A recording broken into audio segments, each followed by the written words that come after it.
श्रीमद वृंदावन स्थानत परिचर भो भोजनाच्छादनाद्यैः वस्तु कोटि गुणम श्रुतम सकृतम वासोन्नवासादिभिः।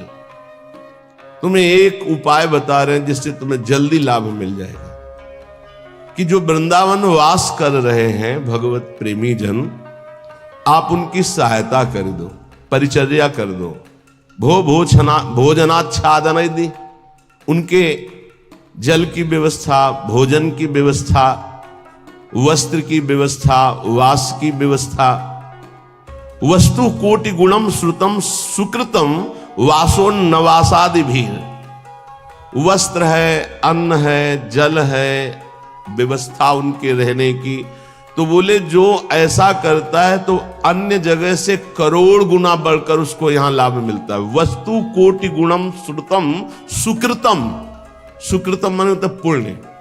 जैसे आप गांव में अपने 50 को भोजन पवावे और फिर संगम प्रयागराज तीर्थ में जाके भोजन, तो बहुत बड़ा अंतर हो गया। फिर काशीपुरी में, द्वारिकापुरी में, अयोध्यापुरी में, मथुरापुरी में, कांचीपुरी में, अवंतिकापुरी में, इनमें पवाएं तो उससे भी बहुत बड़ा अंतर पड़ा, बड़ा लाभ मिलेगा। लेकिन श्रीधाम वृंदावन में यदि वास करने वाले जन हैं, उनको भोजन है, वस्त्र है, उनके वास की व्यवस्था है, तो वस्तु कोटि गुणम श्रुतम सुकृतम वासोन्नवासादिभिः परिचर भोजनाच्छादनाद्यैः। उनकी परिचर्या, उनकी सेवा, भोजन है, जल है, वस्त्र है, आदि आदि जो उनकी वास में सुविधा देता है, बोले करोड़ गुना उसको लाभ हम प्राप्त होता है। वस्तु कोटि गुणम, 1 रुपया का करोड़ रुपया। ये किसको? जो अपनी वस्तु दान करता है। दूसरी बात, जो ये मान के कि प्रिया प्रीतम प्रभु की दी हुई वस्तु प्रभु के जनों में लग रही, तो उसे भगवत प्रेम प्राप्त होता है, उसकी नाम में रुचि हो जाएगी, उसकी प्रिया प्रीतम के ध्यान में रुचि हो जाएगी, उसकी भगवत चर्चा सुनने में रुचि हो जाएगी। वस्तु वही दी, फल 2 हो गए। एक हो गया प्राकृतिक फल, 1 रुपए का 1 करोड़ वापस मिलेगा, और एक हो गया कि वही वस्तु दी और भगवत प्रेम मिलेगा। नाम में प्रीति, धाम में प्रीति, लीला में प्रीति, प्रिया प्रीतम में प्रीति। पर एक अपना मान करके अर्पित करता है कि ये मेरी संपत्ति मैं दान कर रहा हूं, तो उसे करोड़ गुना बढ़कर मिलेगा। और एक तो दियम वस्तु गोविंदम तुभ्यमेव समर्पये, हे प्रभु आपकी दी हुई वस्तु आपको समर्पित कर रहा हूं, इससे उसे भगवत आराधना में रुचि प्रकट हो जाएगी, जो अत्यंत दुर्लभ बात है। यदि वो वृंदावन वास नहीं करता और वो वृंदावन वास की व्यवस्था करता है, वृंदावन वासियों की जो विरक्त भाव से वास कर रहे हैं, जिनके जीवन का उद्देश्य प्रिया प्रीतम है, उनके वास की व्यवस्था में कुछ सहयोग करता है, तो बोले तीर्थे वासी तुम स्वयं ही तरति दौतौ सा यत् तारयेत, उसको डबल लाभ मिलता है। क्या? वो स्वयं तरता है, अपने परिवार को भी तार देता है। वृंदावन वास नहीं हो पा रहा तो भी उसे वास करने वाले से बढ़कर लाभ मिल रहा है, क्योंकि वास करने वालों की व्यवस्था कर रहा है वो। पर देखो, 2 प्रकार का लाभ होता है, एक होता है लौकिक लाभ, एक होता है पारलौकिक लाभ। यदि आपने पारलौकिक लाभ का संकल्प करके संतों की सेवा शुरू की है, तो खेल कुछ और होगा जिसे तुम पहले समझ लो, और अगर लौकिक लाभ के लिए शुरू किया है तो खेल कुछ और होगा, उसको पहले समझ लो। एक पूज्यपाद उड़िया बाबा जी के निज जन हमें 25 वर्ष पहले मिले थे, महाराष्ट्र के थे वो, बाबा से संबंध रखते थे, परिक्रमा में मिले, बड़ा आनंद मिला क्योंकि अपने प्राण प्रिय बाबा के जन थे। तो उन्होंने घटना सुनाई चलते चलते, पानी घाट से लेकर चामुंडा मोड़ तक चर्चा ये चली थी। तो उनका बड़ा दिव्य धाम है, यहां के वासियों की सेवा का बड़ा दिव्य फल है। वो प्रसंग वशात याद आ रही, सत्संग में 1-2 बार सुनाया, पकड़ पाओगे तो याद आ जाएगा। तो एक बड़े धनी मानी दिल्ली के जन थे, घटना थी, फैक्ट्रियां थी, खूब धन, अकेला लड़का सब। उनको कहीं संतों के संग से एक बात लाभ की सुनने को मिली कि वृंदावन के विरक्त रसिकों का अगर सेवन किया जाए, सेवा की जाए, परिचर्या की जाए तो बहुत जल्दी लाभ मिलता है। तो उन्होंने प्रार्थना की वृंदावन में आकर कि कैसे सेवा की जाती, मुझे तो पता ही नहीं। तो उनका संतों को निमंत्रण दो और सुंदर भोग पवाओ, और उनको वस्त्र है, भेंट है, जो उनका आप कर सके, फल फूल। अच्छा ऐसा। तो उन्होंने पूछा कि आप चाहते क्या हो? तो उनका भगवान की प्राप्ति। बोले होश में बात करना, आप जो बात कर रहे हो बहुत बड़ी बात है, पीछे मत हटना। तो उनका प्राणों की बाजी लगाकर, भाई इस बात की पूर्ति के लिए हम तैयार है कि मुझे भगवान चाहिए। तय करो साधु सेवा और तुम्हें भगवान मिलेंगे पक्का। अब वो वृंदावन के प्रेमी जनों की सेवा करते, 100-500 संतों को निमंत्रण देते, सब पवाते। धीरे धीरे इतना संतों से प्रेम हो गया कि प्रार्थना की कि दिल्ली में हमारे घर को पावन करो। तो प्रति महीने बस लाते, 2 बस, उनमें संतों को बैठालते, बहुत उत्सव मना करके वहां ले जाते, पवाते, अच्छी भेंट, कपड़ा लता, फिर उनको यहां छोड़ने आते। ऐसा चलने लगा। वृंदावन में तो सेवा करते ही, खूब धन था, वो अपने घर भी ले जाते। एक दिन यही रमण रेती में बस खड़ी थी, ये घटना कोई कथा नहीं, यही रमण रेती में बस खड़ी थी। एक विरक्त संत जो कभी वृंदावन से बाहर ही नहीं जाते थे, कभी निमंत्रण में किसी के नहीं जाते थे, भिक्षावृत्ति से जीते, वो जाके बैठ गए। तो जब सब संतों ने देखा, कहा बाबा तुम्हें पता है ये दिल्ली जाएगी बस और वहां निमंत्रण है। कुछ नहीं बोले, बैठे थे। सबने सेठ से कहा तुम्हारी साधु सेवा सफल हुई। ऐसे विरक्त जो किसी का भी प्रतिग्रह नहीं लेते, भिक्षावृत्ति से जीते हैं, ऐसे अकिंचन महापुरुष पता नहीं क्यों, कौन सी कृपा उदय हुई कि वो आपके घर दिल्ली आए हुए। वो बैठे पंगत में, पाए, और जब वो सामने भेंट देने आए तो बोले ये भेंट लेने नहीं आया हूं, तुझे लेने आया हूं, चल वृंदावन। उनका बाबा मैं तो वृंदावन जाता ही रहता हूं। और वो बस चल वृंदावन, चल वृंदावन। तो बाबा वो तो वृंदावन जाता ही रहता हूं, अभी चल सकता हूं आपके साथ। बस वो और उत्तर नहीं, चल वृंदावन। अब संतों की एक अलग भाषा होती है, उसे समझना कठिन। भेंट नहीं ली, चल वृंदावन। सबको भेंट दी, फिर सब बैठे, विदा हुए, आए। उसी दिन एक्सीडेंट हुआ और उनका पुत्र राधेश्याम। अब हाहाकार मच गया, क्योंकि वही उनके ऐश्वर्य का अधिकारी था। भारी अंदर उच्चाटन पैदा हुआ, कुछ अच्छा न लगने लगा। साधु सेवा, भगवत भाव सब पानी में। बड़ा निष्ठा रखना मुश्किल है। जब ये खबर वृंदावन आई तो वही संत गए जो हमें चर्चा सुना रहे थे, और जाकर उसे कहा कि ए भाई, वो ऐसे नहीं आए थे, वो जो विरक्त आए थे, वो आपको भगवान की प्राप्ति कराने आए थे। चलो वृंदावन, आप अश्रद्धा मत करो, ये आपके लिए बहुत बड़ा योग बना है। तुम्हारा पुत्र भगवत प्राप्त हो गया है। शरीर पर वो पूर्व प्रारब्ध कर्म के अनुसार एक्सीडेंट से छूटा, पर वो भगवत प्राप्त हुआ। शरीर का हेतु जो छूटने का होता है बड़े बड़े महापुरुषों को होता है। जैसे पूज्य बक्सर वाले मामा जी, बड़े महापुरुष, भगवत कीर्तन होते हुए जा रहा था और एकदम एक्सीडेंट हुआ और बोले राधा, बरसाने से दर्शन करके जा रहे थे कहीं भगवत संगोष्ठी में, शरीर पूरा। तो शरीर का हेतु पूरा होना उसकी गति से मतलब नहीं रखता। बोले तुम्हारा पुत्र परम गति को प्राप्त हुआ है। अब वो सब मिटिया मेट कर दिया, सब बेच बाच करके सब संतों में बांट दिया। वृंदावन आकर पति पत्नी भगवत प्राप्त हो गए। वो बात उन संत भगवान ने सुनाई। ये कब होता है? डरना मत, मुझे भगवान चाहिए, मुझे भगवान चाहिए। क्यों? ये भगवान चाहने वालों के साथ ऐसा क्यों होता है? क्योंकि ये भगवान ही सब रूपों में है। वो कहते मेरे इन रूपों को तो तुम्हें पसंद, आओ मेरे सच्चिदानंद रूप में आओ।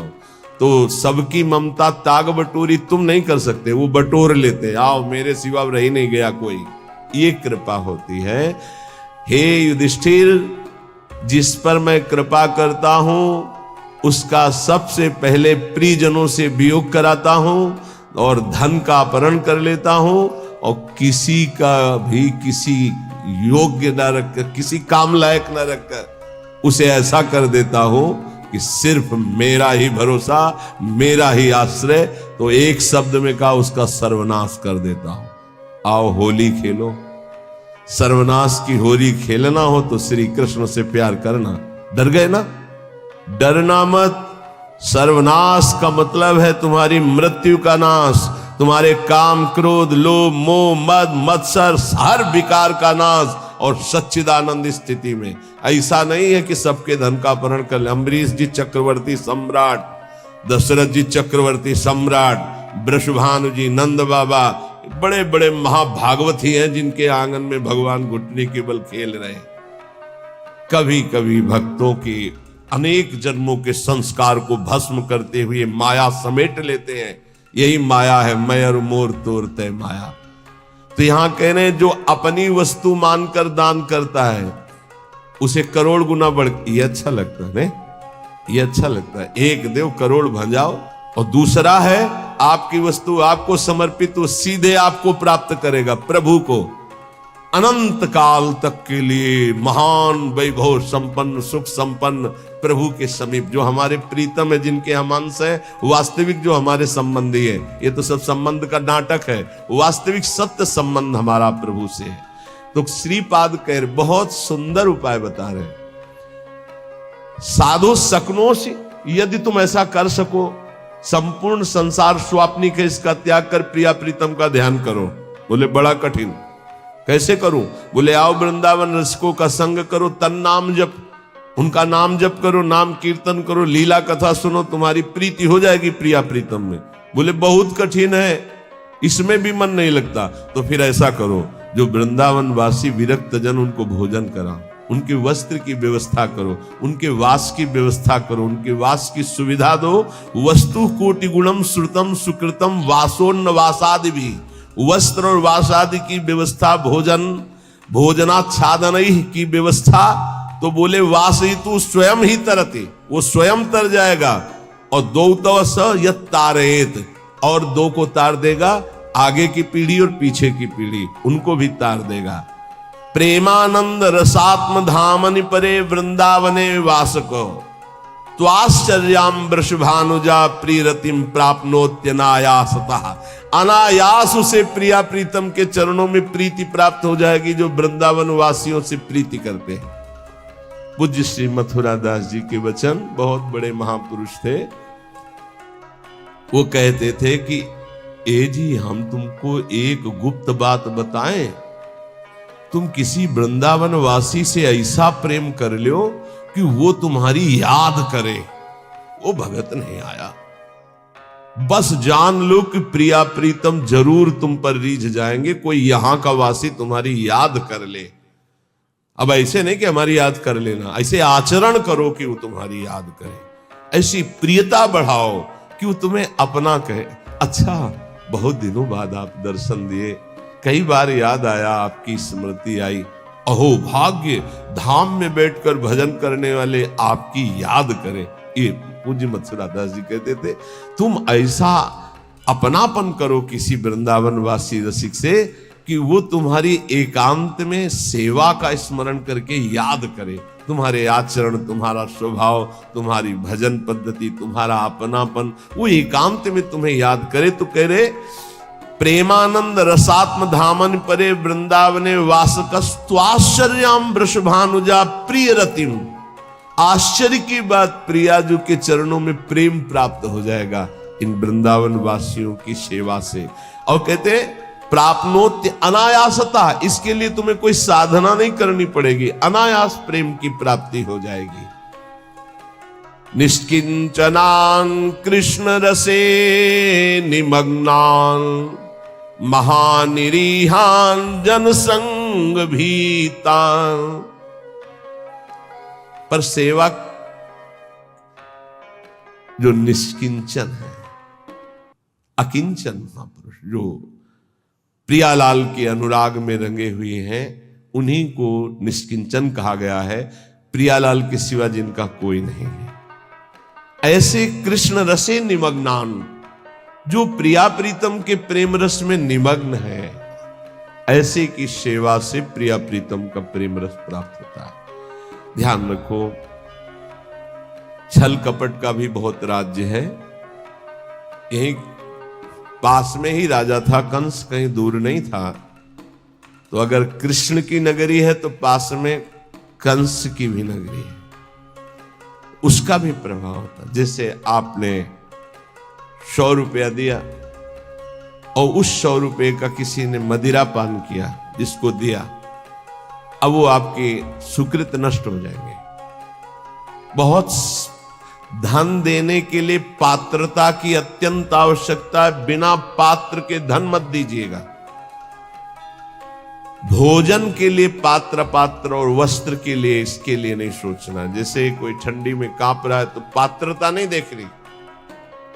भोजन भूखा है उस पवा दो, पात्रता नहीं देखनी। हमारे सामने भोजन पाओ, बैठ के हम तुम्हें जितना पाओगे पवा देंगे।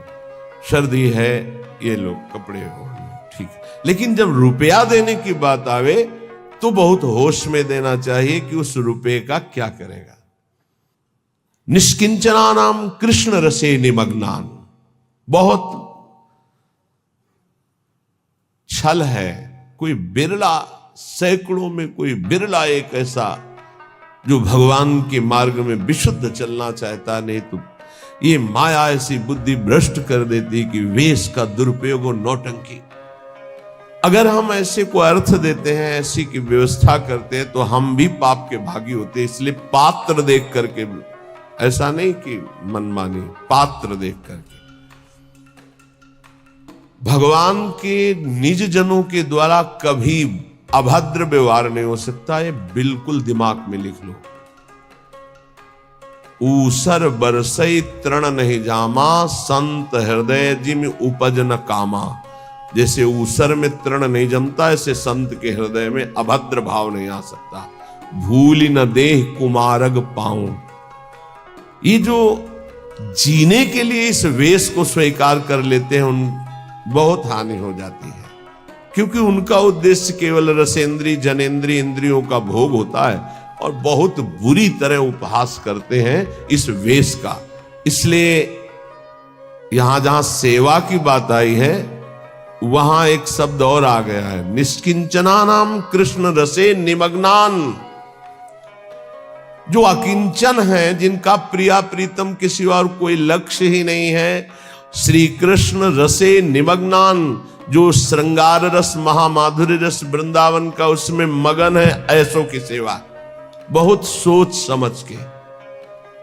ऐसा कहीं तुम्हारा कदम ना हो कि इस वेश से ही घृणा हो जाए, क्योंकि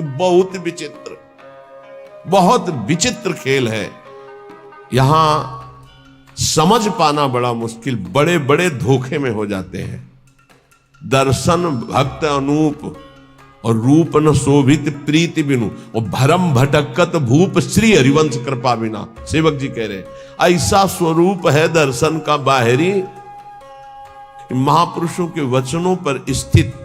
हम बहुत सोच समझ कर संग करें, बहुत सोच समझ कर सेवा करें। श्री कृष्ण रसे निमग्नान, यहां धोखा नहीं है। जहां भगवत भक्ति है, जहां भगवत प्रेम है, पहली बात तो ये समझ लीजिए कि भगवान की प्रधानता रखने वाला मांग नहीं रख सकता, ये पक्की बात है। रोटी के सिवा, रोटी की मांग की हर संप्रदाय के आचार्यों ने अनुमति दी। भगवान शंकराचार्य अद्वैत सिद्धांत के, उन्होंने कहा भिक्षान्नम औषधम, औषधि की तरह भिक्षान्न से उदर पोषण। हमारे भूख लगेगो मांग खाऊंगो गिनो न सांझ सवेरो, अन्यथा नहीं। ये धन की लोलुपता और श्री कृष्ण रस निमग्न, इसमें बहुत जमीन आसमान का अंतर है। बोले ठाकुर सेवा के लिए चाहिए। कब आदेश किया ठाकुर जी ने कि हमारे लिए तुम धन मांग करके लाओ? वो तो कह रहे मये मन आधत्स्व मई बुद्धि निवेश है, मेरे में मन लगाओ, मेरे में बुद्धि लगाओ। है तुम्हारे पास तो चढ़ाओ, नहीं है तो एक अशोक का पत्ता लो और ऐसे लगा लो, वो सोने के मुकुट से भी बढ़कर ठाकुर जी राजी हो जाएंगे। पत्रम पुष्पम फलम तोयम ये में भक्त्या प्रेक्षति। समझने का विषय, कहीं अपने सत्संग में दान पुण्य की वार्ता नहीं होती, इसमें श्लोक आया इसलिए उसको एकदम प्रकाशित करके कि हमें कहां सेवा करनी है। निष्किंचना नाम कृष्ण रसे निमग्नान वासयितु, जो श्री कृष्ण रस में निमग्न होकर अकिंचन भाव से प्रभु में जैसे प्रभु रखे, जैसे प्रभु चलाएं, जिनका उद्देश्य भगवत प्रेम, उनकी सेवा से वस्तु कोटि गुणम श्रुतम सुकृतम वासोन्नवासादि भोजनाच्छादनई, भोजन वस्त्र वास इनकी व्यवस्था से करोड़ों गुणा बनकर लाभ मिलता है, या भगवत भजन में रुचि होती। दो बातें अलग अलग। महानिरीहान जनसंग भीतान, ऐसे जो जन संसर्ग से डर करके एकांत में भजन में रहते हैं, उनकी सेवा मिल जाए, बड़े अहो भाग्य। वृंदावन स्थान वसनास्नाद्यैर सेवतेशो वसेत तदीशो, सैया वस्त्र भोजन इनकी सेवा यदि हो जाए तो बोले वसेत तद ईशो, यहां के ईश जो श्री प्रिया प्रीतम है उसके वशीभूत हो जाते हैं। ऐसे रसिकों की, ऐसे अकिंचनों की, ऐसे भगवत भक्तों की सेवा का बहुत बड़ा महत्व है। थोड़ी सी भी सेवा प्रभु के जनों की बन जाए तो प्रभु बिक जाते हैं, हरि अधीन हो जाते हैं। पर बस ध्यान रखना, तुम्हारी वस्तु शुद्ध होनी चाहिए, तुम्हारा भाव शुद्ध होना चाहिए, और जहां दान किया है, जहां सेवा की है, जहां वस्तु दे रहे हैं, वो पात्र होना चाहिए उस बात का। दो बातों के लिए कभी पात्र नहीं देखना है, जल भोजन और वस्त्र, इन दो के लिए पात्र हम नहीं देखते हैं। कभी ऐसा कोई तड़प रहा है औषधि, अब पात्र नहीं देखना, उसकी औषधि करा।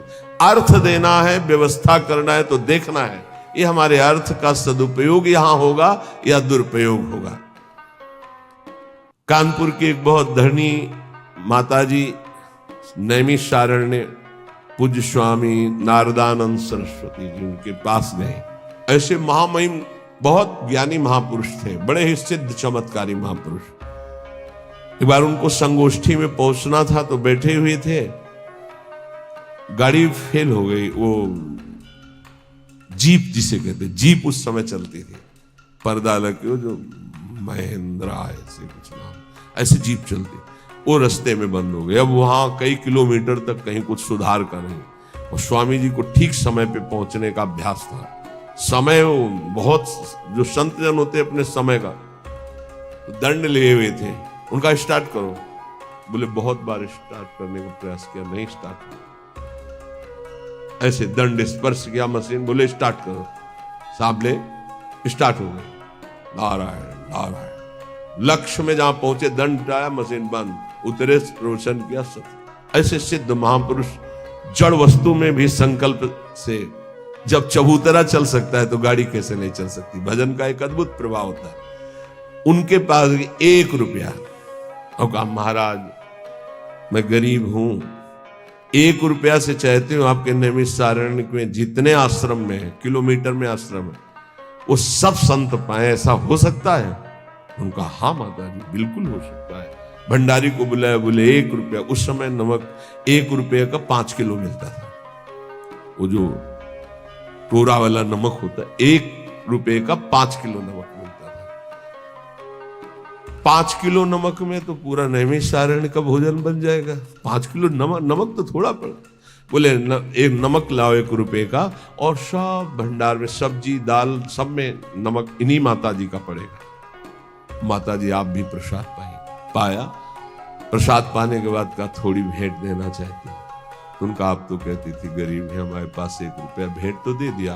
बोले नहीं, वो तो केवल आपकी महिमा और स्वभाव को देखना चाहती थी कि आप कहीं फटकार कर मुझे भगा देंगे, 1 रुपया कोई भेंट होती है, ऐसा कहेंगे। और दूसरा प्रभाव कि आप 1 रुपये का क्या सदुपयोग करेंगे जिससे सब संतों के मुख में चला जाए। तो दोनों बातों में हमारा हृदय इस बात से कि अब हम जो देना चाहती हैं वो अधिकार है। कई करोड़ रुपए उन्होंने, क्योंकि बहुत धन्यवाद, ये पात्र देख करके उसका प्रयोग, अर्थ का दुरुपयोग कहीं ना हो जाए, ऐसे पात्र देख करके। अगर हम वृंदावन स्थान वसनासनाद्यैर यह सेवतेशौ वसयेत तदीशौ, यदि ऐसे निष्किंचन श्री कृष्ण रस निमग्न एकांत सेवन करने वाले महात्माओं की सेवा करते हैं, वस्त्र भोजन शय्या वास आदि की, तो कह रहे हैं प्रिया प्रीतम को वो वशीभूत कर लेता है। ये श्लोक के अनुसार है, अन्यथा पूरे जप से हितधाम से यहां तक के प्रवचन इस विषय की चर्चा भी नहीं होती।